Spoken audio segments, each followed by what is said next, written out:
Hello, everyone, and welcome to InvenTank, the show for inventors, where I'm joined by a special guest host each and every week to help you answer all of your burning invention questions. I'm your host, Lisa Lloyd, and we're streaming live today on LinkedIn and Facebook, as well as YouTube, or you may be catching us on one of our replays on your favorite podcasting platform. In a moment, I'll open up our Q&A, so feel free to drop your questions in the comments at any time throughout the program, and we'll get to them in the order in which they are received. They do not need to be relevant to what we're talking about, just anything invention related. If you have a burning question, you ask it, and we'll do our best to get it answered for you. So joining me as my guest host today is an innovation expert, Jeff Berry. Jeff is the Director of Innovation at Dot Foods and an adjunct professor of innovation at St. Louis University. He's worked with industry mogul entrepreneurs to heads of Fortune 50 companies, designing unique methodologies and approaches and creating unbelievable results for giants like Anheuser-Busch, Nestle, Wells Fargo, to name a few, helping to launch products that you've probably heard of, like Bud Light Lime, Lime-a-Ritas. Thank you for that, by the way, Jeff, and Beneful. So welcome to the show, and thank you so much for joining me, Jeff. Oh, it's great to be here. Thanks for having me. I have been excited about this because your expertise, your domain expertise, and where you focus from everything that I've read about you is really in the sweet spot that I'm most passionate about as well. And that is the consumer insights and that empathetic approach to innovation, design thinking, often it's called, right? Correct. Yeah. I would have gone to college if there was an innovation program. They didn't even exist. And now they still are not prolific, but they are starting and emerging in universities across the country. What does it mean to be an adjunct professor, and what is the program at the university? What is St. Louis University, right? It's St. Louis University here in St. Louis. First of all, thanks for having me. It's great to see everybody. The program is often called entrepreneurship. There's an entrepreneurship program that exists at many universities. It's not every university, but my version of entrepreneurship, like people think entrepreneurship and they don't necessarily connect it to innovation. But so what we've done at St. Louis University is trying to turn that, or at least in my courses, turn that into talking about innovation in particular ways. But that's, I had been guest speaking and lecturing at St. Louis University for years on any number of different topics, and had a chance to just get connected and create my own course around innovation, specifically focused on corporate innovation and how do you innovate inside a giant corporate machine, because that's where I've spent a big portion of my career. And it's similar in many respects, but different in many areas as well. So that's why I got involved. How is it similar and different? Well, so, as a standalone entrepreneur, as a standalone inventor, as a startup, you've got all the decisions on your shoulders. You get to take the risks when and how you want to do them. You get to go at whatever pace you want to go. The politics of innovation are different or suppressed in many ways. If you're an independent entrepreneur, you have less money if you're an independent entrepreneur. So they're different in that ways. If you're inside the big corporate machine, you have resources. You have many, many, many stakeholders. You're spending a lot of time selling innovation internally to move it forward. A lot of those things are a little bit different. You have to be willing to put what I always refer to students as political capital on the line. You only have so much of it, and where are you going to spend it inside of an organization to try and move the needle on something that you're passionate or you believe deeply in? I love that. The political climate makes such a big difference. And so I used to, I still do from time to time, but work with a boutique firm, Innovate to Grow experts on the front end innovation. Yeah. So when we were working with, say, Siemens or some of the larger size publicly traded, I would call on these companies to earn the opportunity, obviously, to go in and work with them in the first place. And the number one answer that I got from the VP of innovation in these large organizations was, we have no lack of ideas. They're overflowing. It's getting them through our channels and successfully commercialized where we get stuck. I agree. And there's 2 points of view here from me. Thank you. Yes. So one is So, and I don't mean to be not negative. I don't mean to downplay internal ideas. Oftentimes the problem is people inside of an organization have all kinds of quote unquote ideas. The reality is many of your best ideas won't come from internal. I always say it's an 80-20 rule kind of scenario.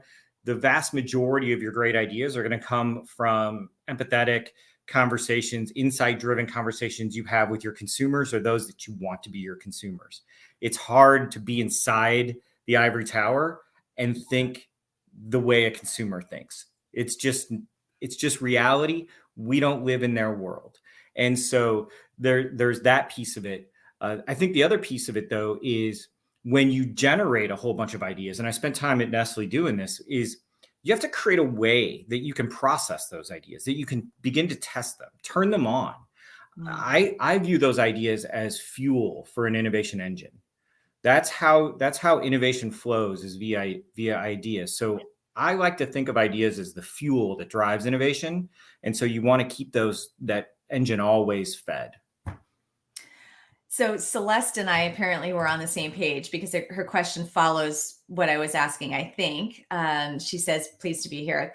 Is there a difference in the definition of innovation as used inside a corporate world as the inventor world? So innovation generally is bigger and broader than inventing, but I'll let you explain that. Yeah, I think oftentimes the terms renovation and innovation inside a corporate world get mixed together. Interesting. I've had many conversations over my years about the latest flavor extension of whatever it is. And I guess a flavor extension can be a innovation if it's some crazy flavor. But oftentimes inside of a corporation, people have responsibility for renovating a brand and innovating around a brand, and they have to fill both buckets.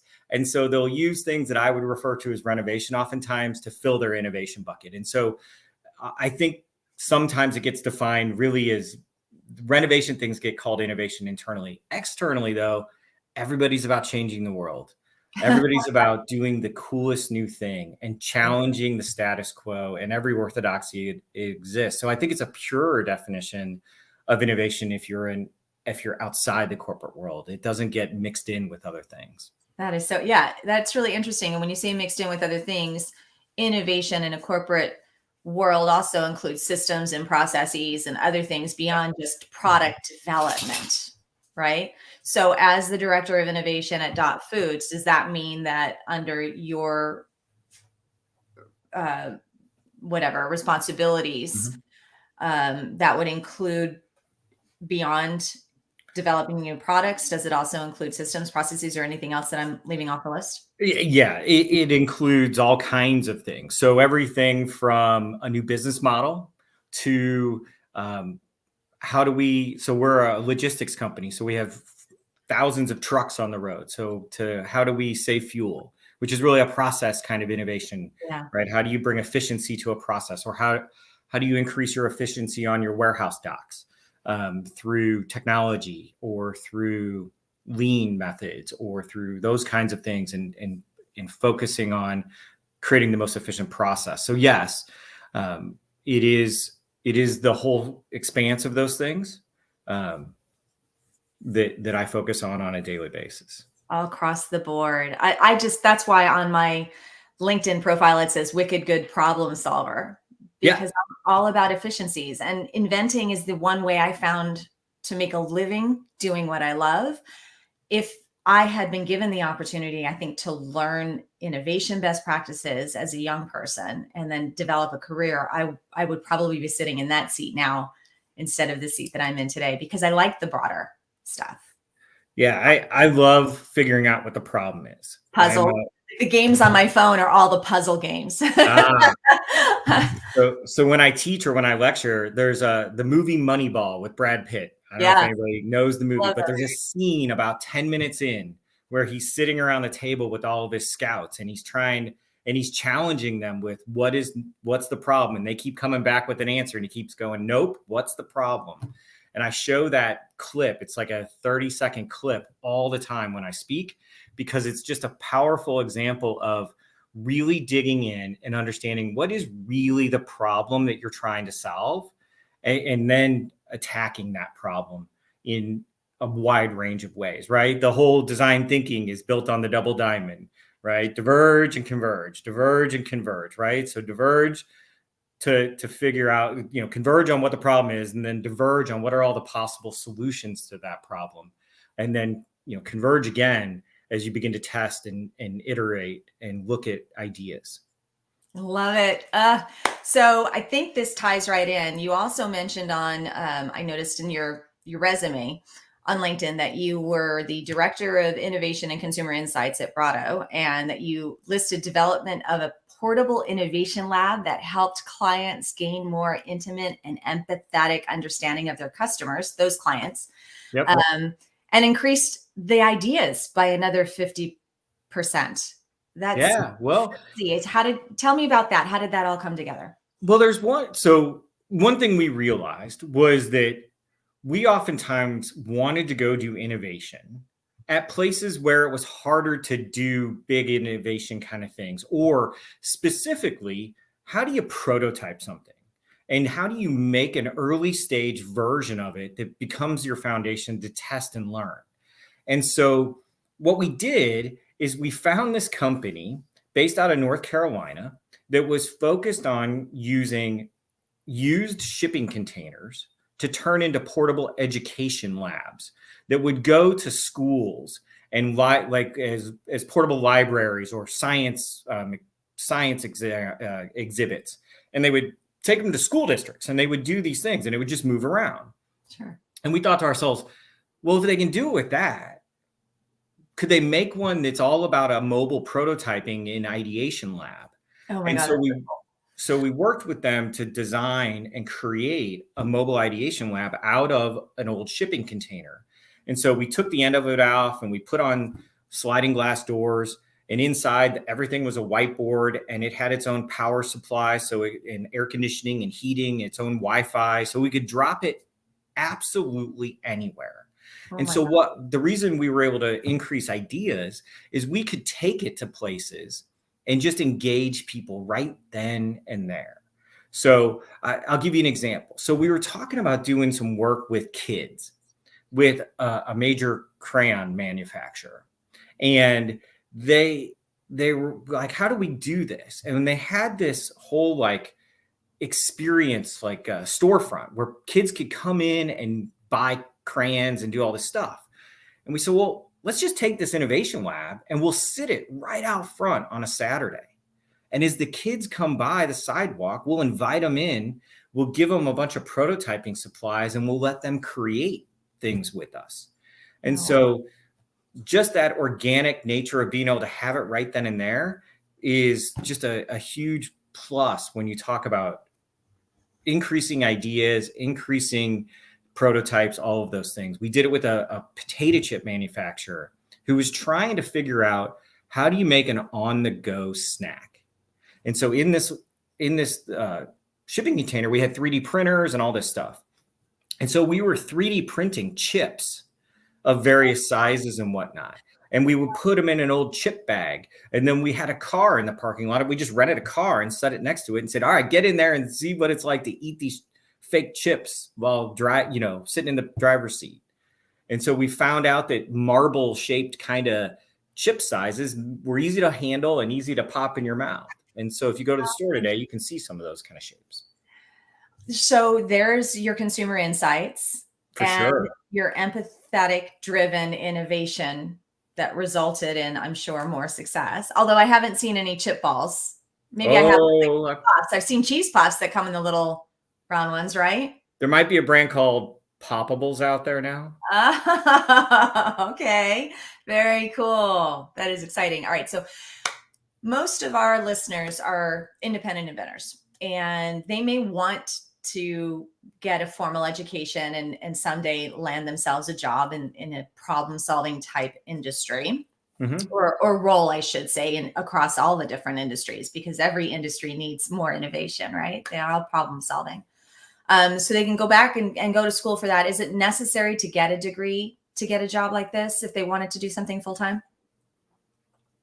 No, I think it's necessary to allow yourself to be creative. Like people, so I always go through this thing with people. Like I'll say, all right, I want you to draw out an idea for me. And they say, I can't draw. Like, can you draw a square with a triangle on top of it and a little rectangle in the middle of it? Yeah, you can. And what'd you draw? You drew a house. So everybody can draw and everybody can be creative. I think anybody can get into innovation if they're willing to let some of those orthodoxies that they've created both internally about themselves, but that the world has put on them, to let them go for a little bit. I think if people can get themselves in a how might we mindset and always approach it with, okay, sit in a meeting, any meeting or any conversation, and ask yourself, what's the real problem we're trying to solve here?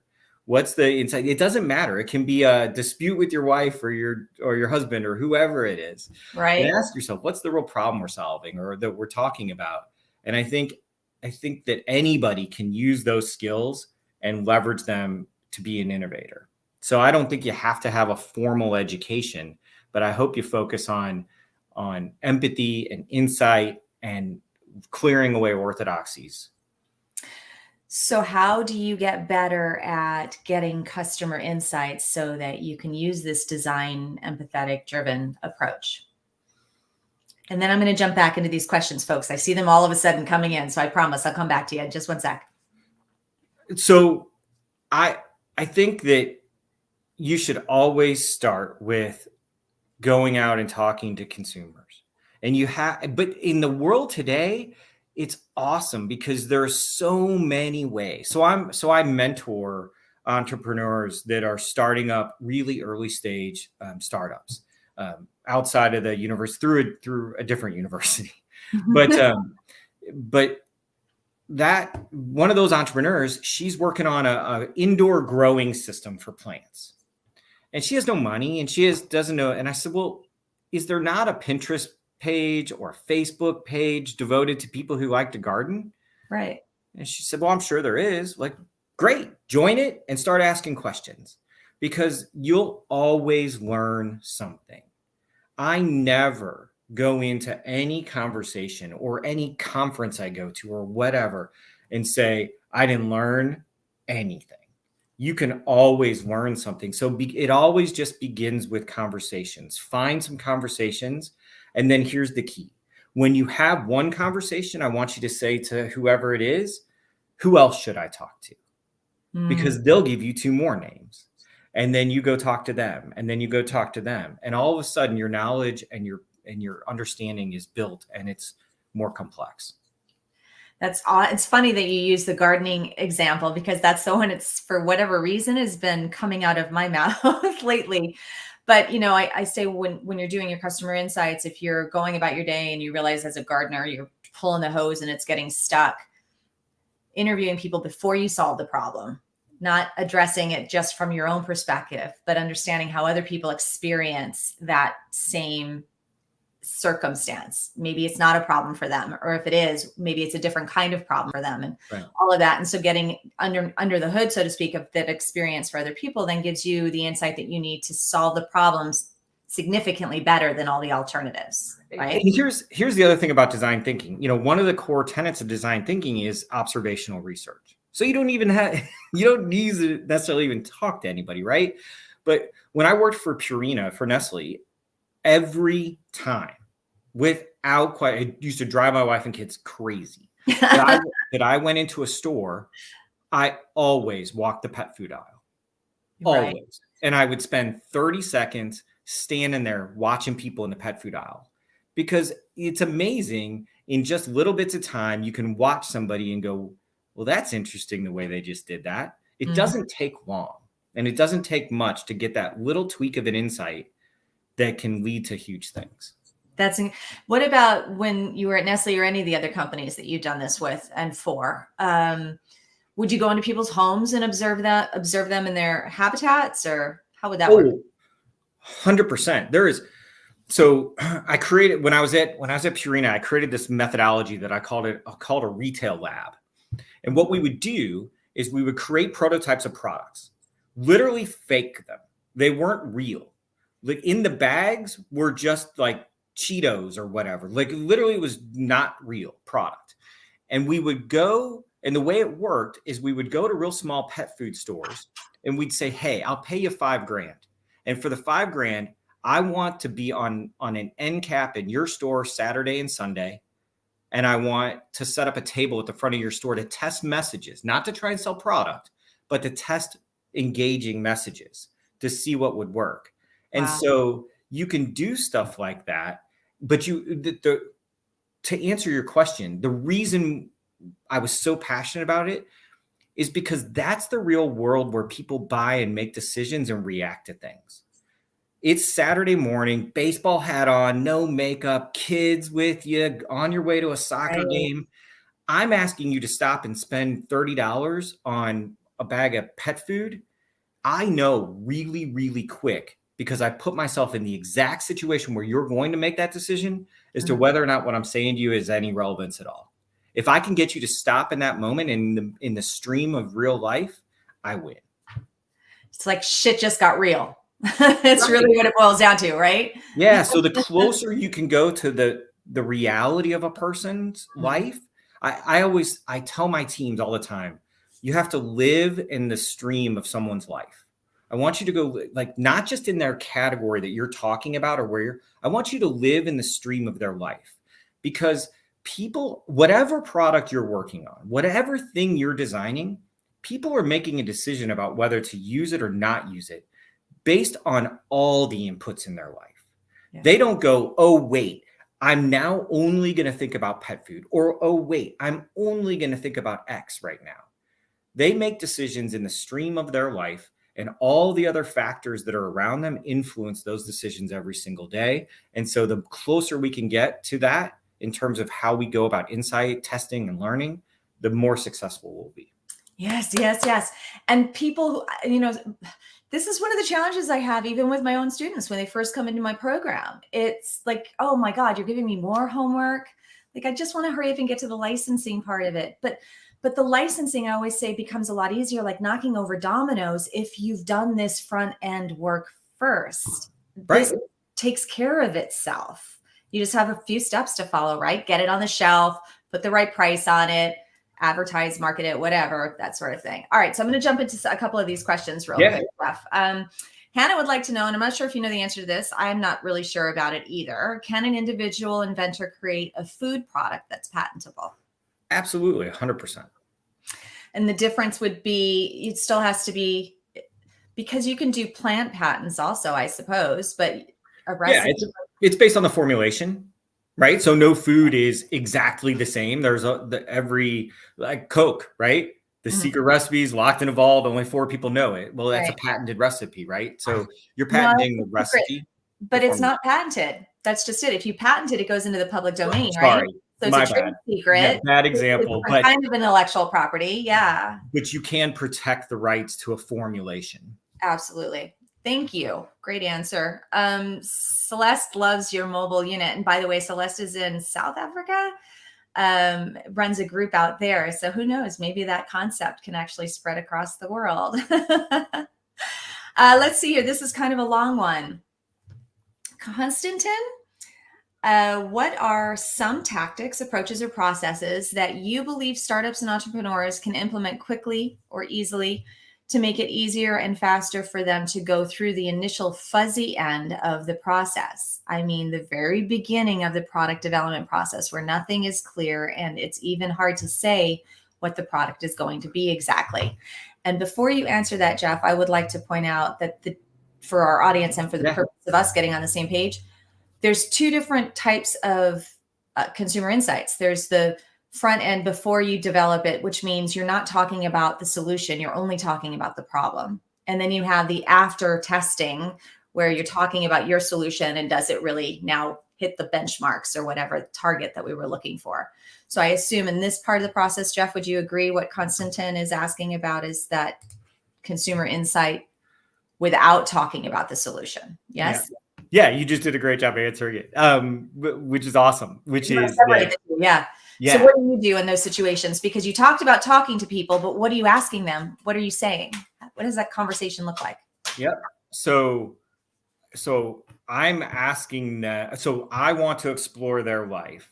I want to explore what's going on in their life. So Dot Foods is a logistics company in the food world. So just so I can make an example here. So we buy food from food manufacturers, every major food manufacturer in the country, and then we sell it we break it up and sell it in small pieces to the US Foods and everybody else, right? They don't need entire semi-fulls of chicken wings from Tyson. So we sell it to them in boxes. So I spend time with my team going out and talking, but even though we don't actually sell to the restaurants, US Foods or Cisco does, I send my team and we go and we talk to the restaurant owners themselves. And when we go, we're not asking about doing business with us because we don't actually sell them anything. And so what I want to know from them is what works, what's the most frustrating part of your day? What's the part of your day that you enjoy the most?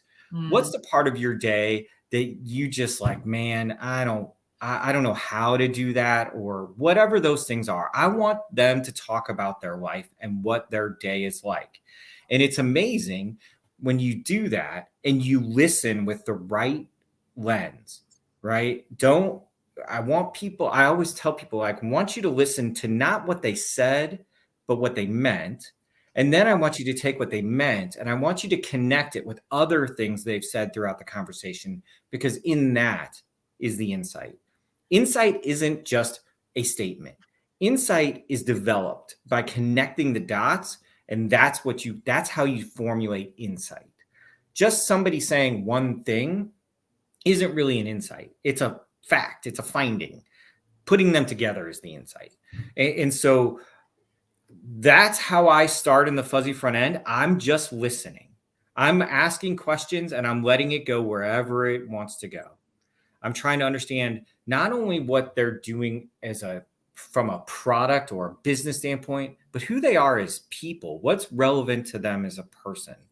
I believe hardcore that every great idea that's ever been developed in the history of the world has three core components. The first is an insight about the person, not about the product, not about the company, but it's an insight about the person that you're going to sell it to, that you can uniquely unlock and say in a way that somebody goes, wow, they understand me better than anybody else. The second is what I refer to as the product benefit, right? What's the benefit that product is going to deliver, that idea is going to deliver to you? And the third is the reason to believe that product, that benefit can be true, otherwise known as, right, to me, those are the facts, right? I just told you the benefit is you're going to get to go twice as fast as any human in history. Well, you better give me some facts that back it up. That's possible. Make me believe. Those three things are hardcore. And that first one is the insight, not about the product. It's about the person. And so the way you get that in the fuzzy front end is by listening and having conversations about who they are and what's important. If I had a sound effect that, was the cheering section, I would just be running that right now. You are singing my favorite song. I mean, all of that is at the core of my success, and everything that I ever did right and didn't even know I was doing right. That's what I was doing. And a lot of it was just natural for me. I don't know. Somehow I intuitively knew to do a lot of this stuff. I don't know how. It wasn't until I started reading books like Doug Hall's Jumpstart Your Brain, or Clayton Christensen's Competing Against Luck, that and then working with large organizations and realizing there were all of these best practices out there that had titles and labels and boxes around them that I could assign my stuff to for the first time. But it works, guys. So oh my gosh, I hope you took notes if you didn't go back and watch the replay of this, because that was good stuff. It will change your innovation business. Great question, Konstantin. Thank you for asking. Mark is asking, do you recommend looking at successful products for improvement and then license versus designing based on the idea design approach? I'm not 100% sure what Mark's getting at. So let me take a shot. And then Mark, if I don't get it right, then you're going to send a second question and go, no, that's not what I was talking about. I'm going to professional moderator and facilitator, and I tell people all the time, I'm going to try and repeat what you said. And when I don't say it right, then I want somebody to go, Jeff, that's not at all what I meant. So if you're asking, do you start with a successful product and then try and improve it? That is certainly possible. So let's go back to the beer world. What's the first light beer ever launched? Bud Anybody Light. know? Wasn't it Bud Light? Miller Lite. Miller Lite, right? What's the second one? Probably and you're going to say Bud Light, and it's not. Of course. It was Natural Light. Oh, I don't even remember that one. Right? The third, and then became the best-selling beer in the world for the longest time. I think it's the second best-selling beer in the world now, is Bud Light. So can you take a successful idea and make it even better? Yes. Is it harder? Yeah, because it's moved to a degree of efficacy for somebody that says, okay, you did Uber. Now I'm going to do Uber plus. Like, what's the plus? Like, what's the delta between the big change that somebody gave you and the plus that you've now created? And is that enough to move somebody and say, is that benefit that you're now delivering enough to move somebody off where they're comfortable and what they're willing and doing today? So remember, people have problems in their lives today that they're solving for in all kinds of ways. Oftentimes they don't even realize they're solving the problem. They just have a workaround, right? People call them workarounds. Workaround is a trigger word for, I have a problem that I'm trying to solve. Like that, anytime you hear somebody, here's how I work around that, what they're saying is, that's a problem that I've had to figure out a way to fix. So, Mark, I think it is certainly possible to take a great idea and build on it. To me, it's about the delta and it's about the time. When was that original product developed? And what's the duration of time between when it was introduced to folks and when you're trying to create that jump, that delta jump? If it was just introduced and now you're trying to jump on top of it, that's going to be really hard to get to find space there. Yeah. And I'm a little confused by your question also, Mark, but design thinking here's where I think we're both getting confused. Design thinking, or the design thinking approach, is used whether you're trying to disrupt a category with a brand new type of innovation that's never been done before, or whether you're incrementally improving on something. It's still, if doing it well, the design approach can be applied to both methods. So sorry. And Lisa, maybe you spend all your episodes talking about design thinking. And so maybe that people. Yeah. So just for clarification, can you explain, Jeff, the design thinking approach so that then people understand how it could be applied at any stage? Yeah. I mean, at its most basic, simple piece, design thinking is led through empathy. It's led through insight. And it's that there's that thing that I was referring to before, which is called a double diamond. And literally, I just want you to think about two diamonds connected on their sides like this, right? And so what happens is you diverge and you converge and you diverge and converge. So every time you do something like, okay, I went out and I talked to a whole bunch of people to figure out what the problems are. That's diverging, right? I've gathered in, I've sucked in all this information. Now I sit down and I go, what are the dots? What are the insights from analyzing it, right? I'm taking all of this and collapsing it down. Now I've got a problem or an insight or whatever. Now I'm going to create a bunch of ideas to solve it. That's diverging again. I went from 3 insights to 100 ideas. Now I got to test those. Oh, here's my 10 best ideas to solve that problem.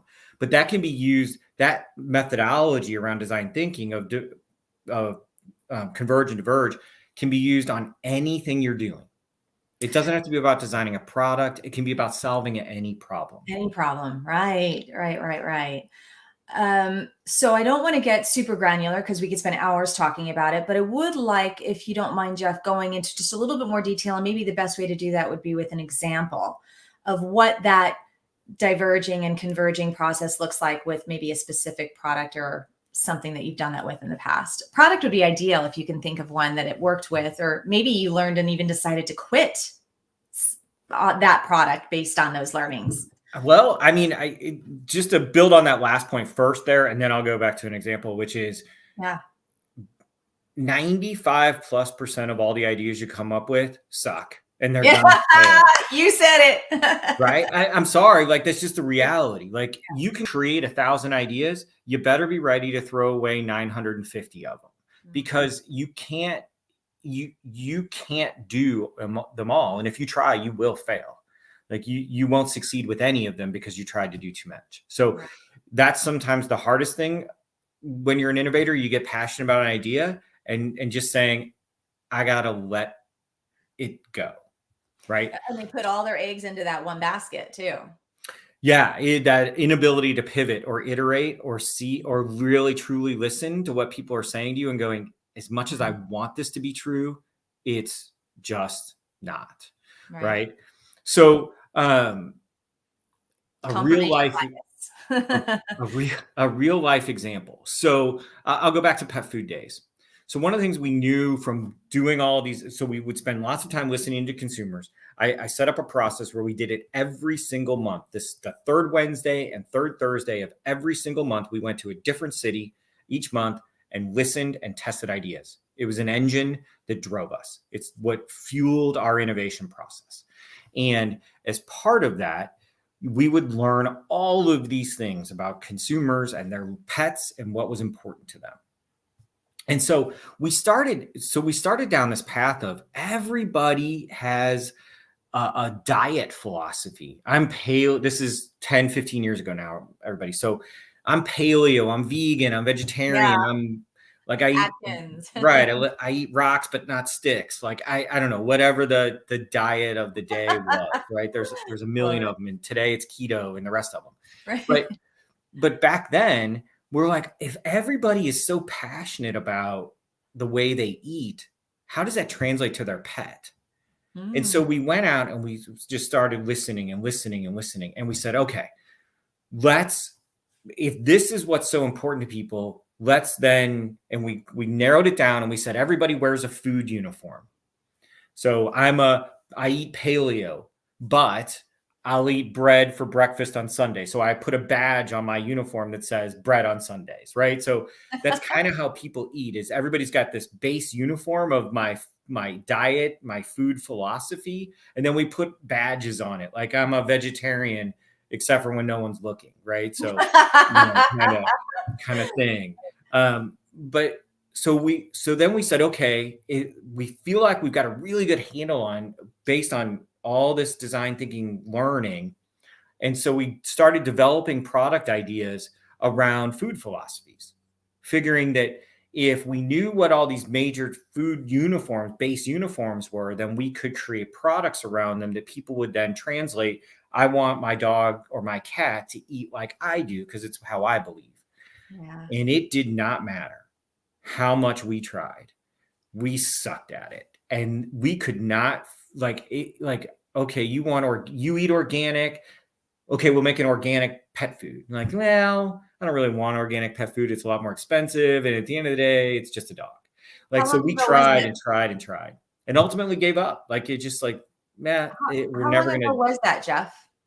How long ago? Yeah. 10, 12 years ago. Okay. So you were before your time.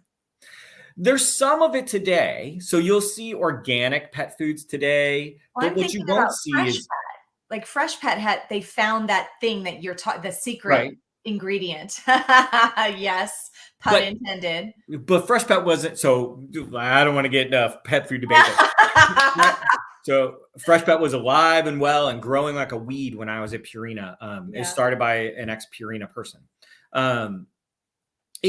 Fresh Pet didn't trigger on a food philosophy like that as much as it triggered on the idea of fresh. So there is a little food philosophy in there, but it was that unique new form, refrigerated kind of fresh idea that Fresh Pet keyed in on and was really able to accelerate.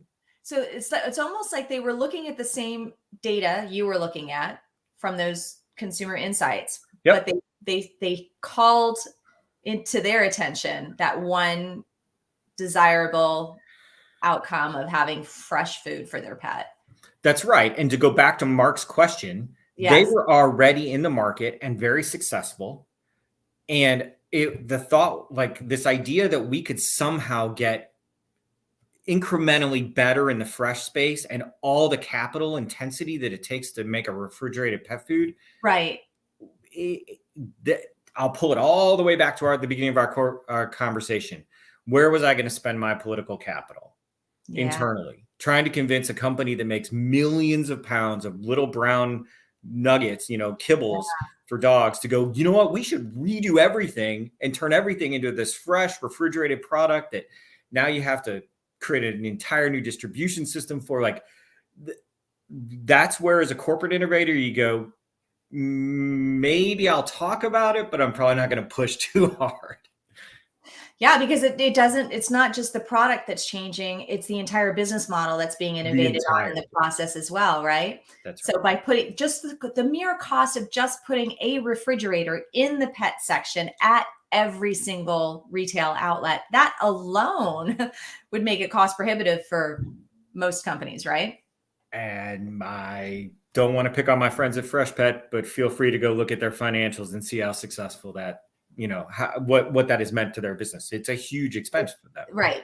Exactly. It takes a long time if you amortize that over the cost or the sales. But then again, it's growing because I have been looking at it. Actually, I have a student that has a product that was invented specifically for them. And it is a growing category, but nevertheless, it's interesting to think that different eyes on the same data can extrapolate different stories. I mean, they clearly saw the same kinds of things we saw. Now, they saw them years before and developed a product and were onto that long before, the idea of me working in the pet food industry existed. I was happy selling beer. So they were onto it. They saw it. And that's that fuzzy piece that whoever asked the question about before, somebody saw this little fuzzy thing there that said, wait. When I go to the grocery store, this is where you connect things, guys. So, like, I go to the grocery store and I'm thinking about back then, right? Yeah. And they walked into the grocery store and said, wait, the deli section has gotten like twice as big at my grocery store. What's going on? Like, why is all this fresh stuff there? And it used to be just the one little deli counter, get your lunch meat. Now it's all these prepared foods and all this stuff. And they went, wait, I can connect these dots. There's something to be done here around fresh pet food as well. They followed the trend and they translated it into their customers' language and were able to deliver. And that's innovation. It's not always a product. Sometimes it's a methodology, a system, whatever. So good. And that was Konstantin that brought that up. So yeah. Oh my God, I could talk about this for hours and hours. I'm so excited. Gabriel here is asking, if a company is interested in your patent, how much more likely will they offer to buy it straight out as opposed to license it? I don't know if you have any experience with that, Jeff. You're the licensing expert here. Okay. I'll let you go. I just thought I'd ask. So generally, it's all in what you pitch. I mean, if the numbers make sense and you can make a good business case for the product to the company, anything's negotiable. So depending how the numbers work out, whether or not, like Jeff was saying, there's the corporate politics internally and how it's going to fit in and how long it's going to take for them to see a return on that investment. All of that makes a difference. I personally have one patent that I've actually sold, but I licensed it first. And when I was only making, I think the minimums were $60,000 a year, and I needed a lot more than that at the time to invest in my product that I was working on at that time, which I went on Shark Tank with, TC Pets. And so I ended up selling it to them for a lousy 1-year sum, $60,000. And unfortunately, that amounted to nothing because I invested in the company that cost me everything. And it went on to be the #1 best-selling product of all time in their hair accessory division. So I took good money and threw it after bad, and it was a huge mistake, and I'll never do it again. So I prefer just licensing, but that's a quick side story.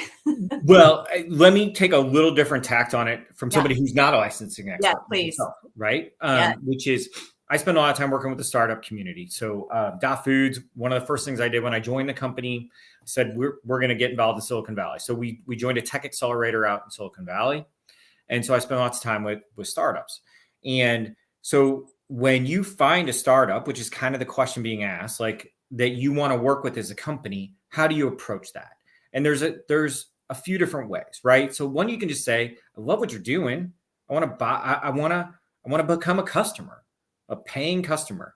As a startup, that's not a bad thing to have somebody that says, I want to buy your product. And if you Right. work for a big company like I do, I can give you street cred, right?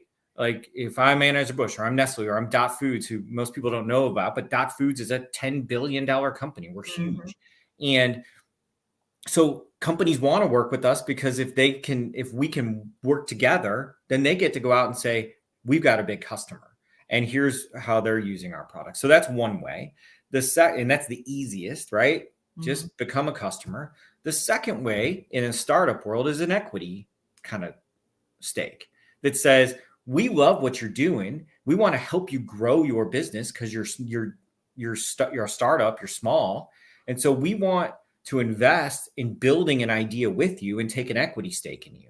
So we'll help you grow. You'll help us with the product you have, and we'll benefit obviously through an equity stake as well. And then the third, the third way can be just a straight up kind of depending on how you're yet leveraging the startup, it can be just an IP kind of thing where you're saying, I want to hire you to use your startup or your idea to build something unique for me, and I'll pay for it and protect it as an IP piece independently.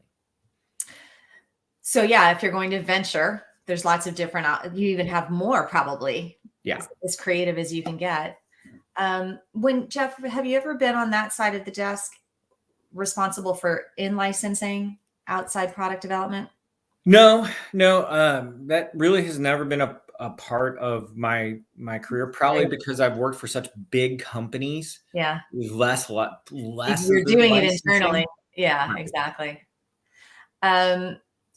So let's see here, Thomas, I'm going to try and answer your question. I'm not totally sure I understand it. Maybe Jeff, you can help me out. Is there ever a time where you almost have two almost equally competing main benefits to your product that you must sell? Mm-hmm. I would say yes, sometimes more, right? I have a paint tool that is that a potential licensee likes, and I'm stuck tying it all together.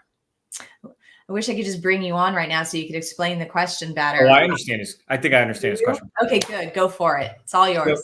Okay, you got the insight about whatever this thing is about paint, right? You have you really have one insight most of the time. This is the core insight you want to pull on somebody and the problem they're trying to solve. When you get to benefits, which is where you're at, you can have multiple benefits, right? You don't just have one benefit. Products oftentimes have multiple benefits. That's okay. It's about putting them together. Now, what you have to figure out is what is the combination of those benefits that mean something to somebody, right? And so we oftentimes go, oh, here's the insight I have. And so here's the benefit somebody wants. And here's the facts that will make them believe that benefit. And we try and force them together ourselves. Mm-hmm. I would encourage people to use insight to help them tell you what that Mad Lib looks like, because oftentimes they'll connect a fact or a reason to believe to your benefit that you're like, I didn't expect them to think that supported that, but it does. So when you have multiple benefits, it's okay. What you have to be careful of is, if you are Mr. Potato Head, if you're everything to everyone, then you're nothing to everyone as well. Like, you can't be everything. So figure out how to prioritize those benefits in terms of what's important. Think about any product you go to the store and see. If they said everything they could possibly say on their package, you would go, I'm done. What's the simpler version of somebody that's clear on what they do? That is so good. I'm doing a free webinar tonight for the Inventors Association of Arizona. It's at 7 p.m. Mountain Standard. So that makes it kind of late for those of you on the East Coast.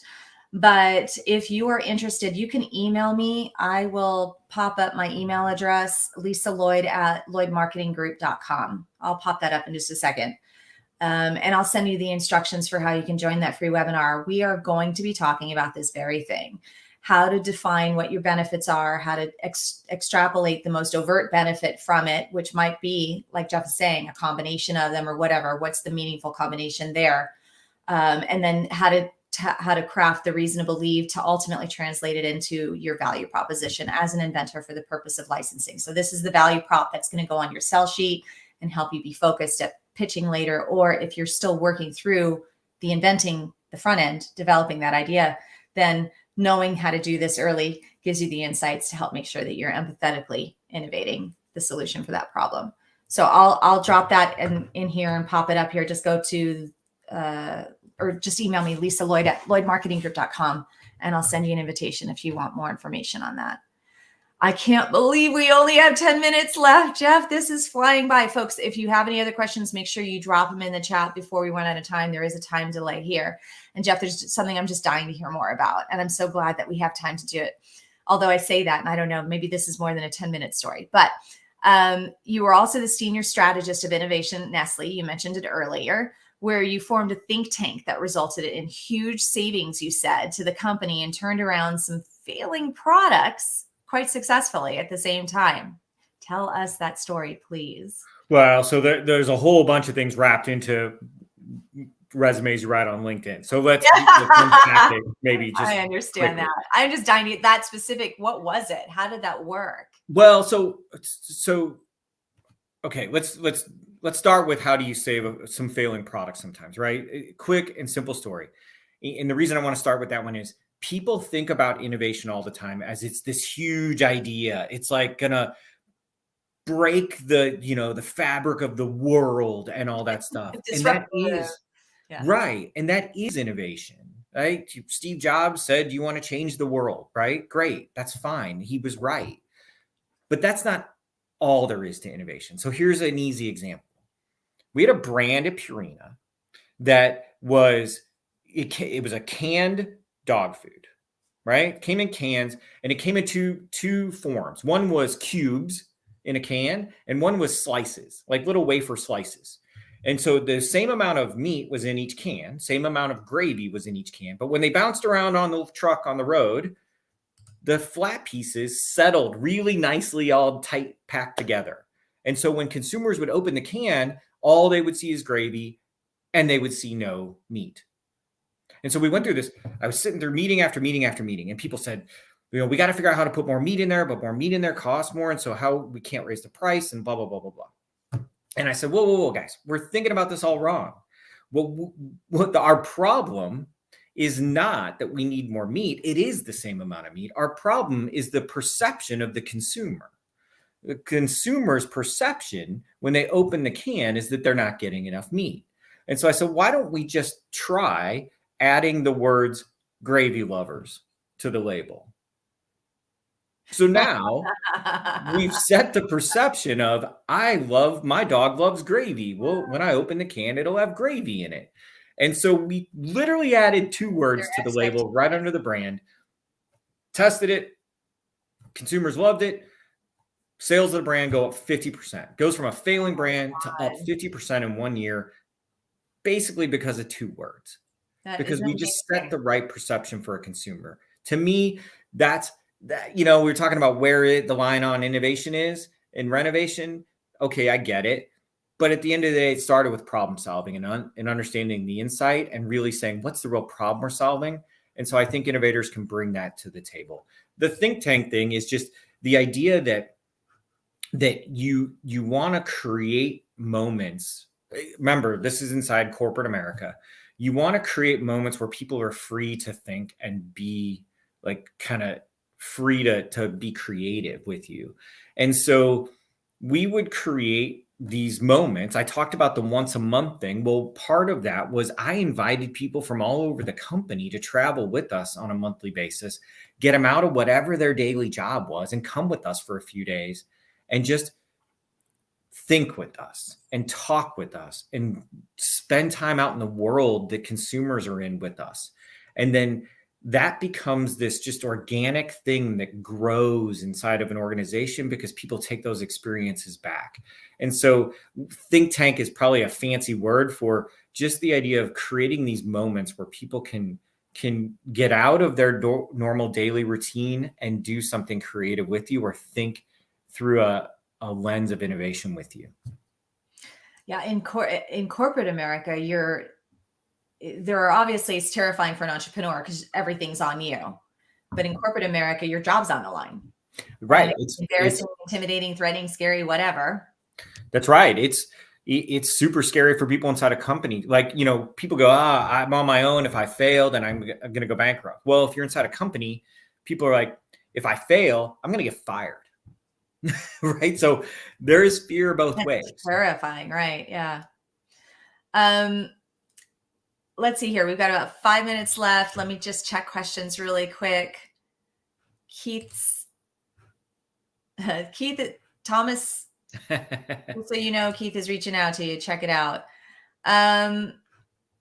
Nope, we're good here. Okay, so if we're going to wrap this up in a bow, for an ordinary person who's going about their day and says there's got to be a better way, what steps can they take to validate that idea and set them up for successfully inventing a solution for that better way?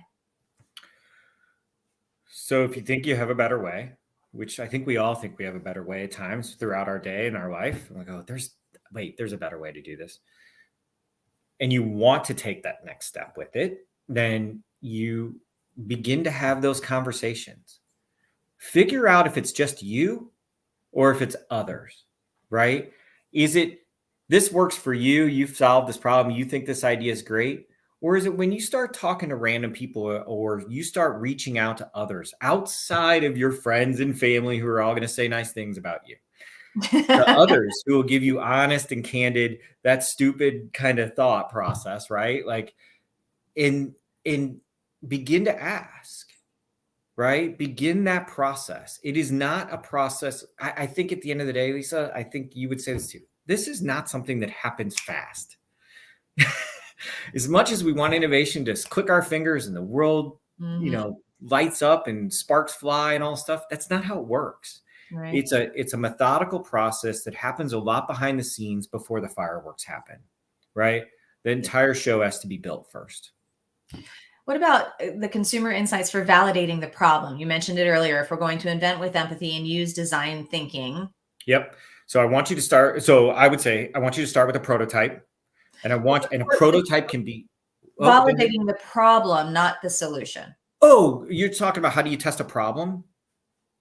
To see if it's a big enough problem for enough people or discover what the problem is. Look, so that moment that you're feeling the pain, you don't have the solution in your mind yet. Maybe you have a vague abstract idea, but you don't really have an invent. It's just getting the insights before I invent it. Those questions. How do you do that? I mean, you mentioned earlier going to the restaurants as an example, right? That's right. I mean, I've done all kinds of crazy things, right? So I've gone and stood in stores and just asked people about a product category. Like, hey, do you have 2 minutes? People will talk to you. People want to share their opinions. That kind of man on the street methodology is a great way to do it. There are, like I said, go to Reddit, go to Facebook, social media is a pain on some things. And it's this huge attribute on other things because you can put topics out there and listen and learn from them. There are blogs. There are so many things going on out there that have information in them that you can begin to explore. The possibilities are really endless. You can get really sophisticated with it when you're hiring real research companies and you're doing all that stuff. But if you're an early stage startup with literally nothing more than maybe this is a problem, then it's time to get scrappy and it's time to put on the shoes and go for a walk. Like that's kind of what you got to do. So what are you hoping to learn when you're talking to people about the problem? I'm trying to understand. Well, if I think it's already a problem, I'm trying to think about how they're going about solving it today, right? So I'm going to begin if I've kind of got what the problem is, I'm trying to dig in on it a little more. I'm trying to understand how they're thinking about solving it today, or if they're not solving it today, why not? What is that? What is the barrier that's causing them to stop? And I'm listening for those things because those things then become stimulus for my ideation. Right? Those are not necessarily the ideas. If somebody goes, I keep getting stopped here, then I start an ideation and I say, how do we solve for that problem? Because that's actually the problem. It's not, he's got it. It stops here. So how do I solve for this? Right. And so then that's how I use that is fodder for ideation. That's awesome. I have a video, and that's why I just popped this up. Defining the problem. It's a 15-minute video, and it's one of my least watched videos, which is hilarious to me because it's one of my favorites. And it's 3 different methods, like the 5 whys, for example, right? 3 different methods to help you uncover the problem so that you can make sure you're solving the right problem the right way for enough people that makes licensing easier later. And that's why Jeff's saying more time on the front end, folks. This takes time. But if you spend the time here, it's a lot faster and the sales come quicker. Even at the store level, you'll have more success commercially. 100%. So, Jeff, you're incredible. I am so grateful. This was an amazing show. I had a lot of fun with you. I could talk about this as everyone, if they don't already know, this is my passion right here. So I really appreciate it. I want to come take your course. Is there a way I can audit it or something online at the University of St. Louis? Good. So I like your new idea. I don't know. I'll have to ask the university about it. I would love that. I'm an academic advisor at ASU and in the Venture Devil program, which is the School of Entrepreneurship as well. So I know what it's like to be involved in it, but I would love to audit just your course in particular. Folks, I hope you had fun and enjoyed what you learned today and took a lot of notes. If not, you can always catch the replay either right here where however you click to get here today, this is where the replay will be as well. Or you can go to our YouTube channel, which is youtube.com/ I don't have that one up. Instead of I Can Invent, it would be InvenTank, the name of our program, InvenTank. I obviously need to create that. Other than that, you can check us out on iHeart or on Spotify. We're still working on Pandora. We're having issues with them right now. But please do subscribe. And if you like the show, please share this with your network and your friends. Jeff, again, thank you very much for being here. I appreciate you. It's been a pleasure. Please hit me up on LinkedIn if you have any other questions. I was just going to say, so if anybody else would like to get to know Jeff, just find Jeff on LinkedIn. You can type his name, and I'm sure he'll pop right up to the top of the list. You all have a wonderful rest of your week. Dare to dream and imagine what's possible when powered by innovation.